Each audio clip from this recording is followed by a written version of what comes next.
Batya. Na ang ibig sabihin yun po ay ang baptism.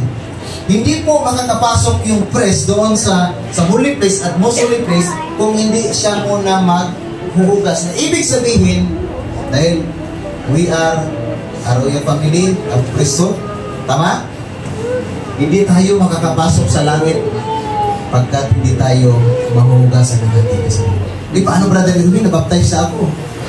Nabaptize na ba tayo?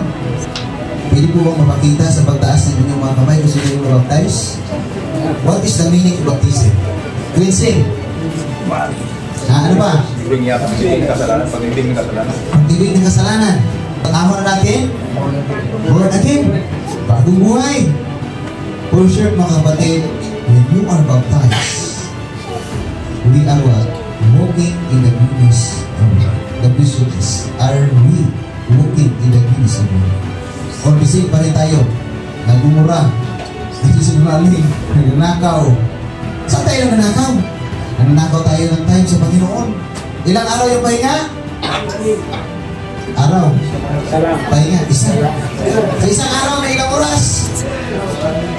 24. Ayon sa pag-aaral, ilang oras tayo nasasamba sa Panginoon? Kalahati lang? Minsan late na tayo, no? Nagnakaw tayo, wala?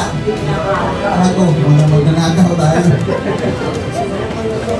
May kasalanan tayo, wala?